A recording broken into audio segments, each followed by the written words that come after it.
Chapter 7, Southern Sudan, 2008. Naya sat on the floor. She reached out and took her little sister's hand. Akira did not seem to notice. She lay curled on her side, hardly moving, silent except for an occasional whimper. Her silence frightened Naya. Only 2 days earlier, Akira had complained noisily and at length about the pains in her stomach. Naya had been annoyed by all the whining. Now she felt guilty, but she could see that her sister no longer had enough strength to complain. Naya knew many people who suffered from all the same illnesses. Naya knew many people who suffered from the same illness. First cramps and stomach ache, then diarrhea. Sometimes fever, too. Most of the adults and older children who felt ill recovered at least long enough to work again, though they might continue to suffer off and on for years. For the elderly and for small children, the illness could be dangerous.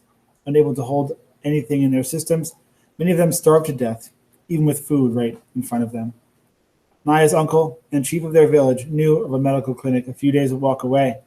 She told Naya's family that if they could take Akira there, doctors would give her medicine to help her get better. But a trip like that would be very difficult for Akira. Should they stay at the camp and let her rest so she might heal on her own? Or should they begin a long, hard walk and hope that they reach help in time? Southern Sudan, 1985.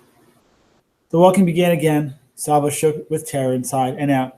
He clung to Uncle like a baby or a little boy, hanging on to his hand or his shirt tail when he could, never letting Uncle get farther than an arm's length away. He looked around constantly.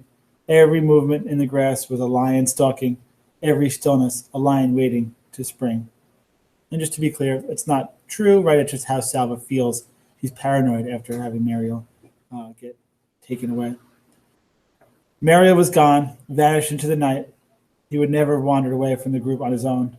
His disappearance could mean only one thing: lion. A lion had been very hungry. A lion had been hungry enough to approach the group as they slept. A few men had been keeping watch, but in the dark of night, with the wind rippling through the long grass, the lion could easily have crept close without being seen. It had sought out prey that was small and motionless, Mariel sleeping. It had taken him away, leaving only a few splotches of blood near the path. If it hadn't been for Uncle, Salva might have gone crazy with fear. Uncle spoke to him all morning in a steady, low voice. Salva, I have a gun. I will shoot any lion that comes near. Salva, I will stay awake tonight and keep watch. Salva, we will soon be out of lion country. Everything will be all right. Listening to Uncle hurrying to stay close to him, Salva was able to make his feet move despite the cold terror throughout his whole body. But nothing was all right. He had lost his family, and now he had lost his friend as well. No one had heard any screaming in the night.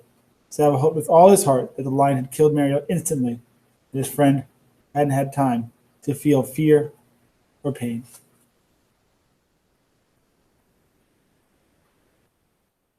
The landscape grew greener. The air smelled of water. The Nile, Uncle said. We will soon come to the Nile River and cross to the other side. The Nile, the longest river in the world, the mother of all life in Sudan, Uncle explained, that they would come to the river at one of the broadest stretches. It will not even look like a river. It will look like a big lake. We will spend a long time crossing it to the other side. And what is on the other side? Salva whispered, still fearful. Desert, Uncle answered. And after that, Ethiopia. Salva's eyes filled with tears. Mariel had been right about Ethiopia. How I wish he were here so I could tell him I was wrong. Salva stood on the bank of the Nile. Here, as Uncle had said, the river formed a big lake. The group would cross the Nile in boats, Uncle said. It would take a whole day to reach the islands in the middle of the lake, and another day to get to the far shore. Salva frowned. He saw no boats anywhere. Uncle smiled at Salva's puzzled expression. What, you didn't bring your own boat? He said. And I hope you're a good swimmer. Salva lowered his head. He knew that Uncle was teasing, but he felt so tired. Tired of worrying about his family, tired of thinking about poor Mariel, tired of walking and not knowing where they were going. The least Uncle could do was tell him the truth about the boats. Uncle put his arm around Salva's shoulder. You'll see. You have a lot of work to do. Salva staggered forward with yet another enormous load of reeds in his arms. Everyone was busy. Some people were cutting down the tall papyrus grass by the water's edge. Others, like Salva, gathered up the cut stalks and took them to the boat builders. Among the group were a few people whose home village had been near rivers or lakes. They knew how to tie the reeds together and weave them cleverly to form shallow canoes. Everyone worked quickly, although there was no way of knowing whether they had to hurry or not, no way of knowing how near the war was. The fighting could be miles away, or a plane carrying bombs could fly overhead at any moment. It was hard work running back and forth between those cutting and those weaving. But Saba found that the work was helping him feel a little bit better.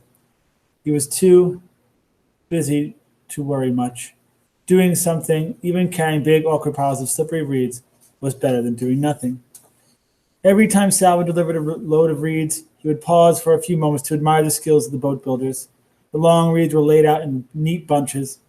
Each end of a bunch would be tied together tightly. Then the bunch of reeds was pulled apart in the middle to form a hollow, and the two sides were tied along their length to make a basic boat shape. More layers of reeds were added and tied to make the bottom of the boat.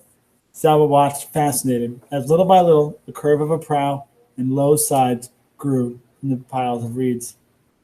It took 2 full days for the group to build enough boat canoes. Each canoe was tested. A few did not float well and had to be fixed. Then more reeds were tied together to form paddles. At last, everything was ready. Salva got into a canoe between Uncle and another man. He gripped the sides of the boat tightly as it floated out into the Nile. And if you know anything about the Nile River, you might know of the animals that are lurking in there and why Salva might be nervous.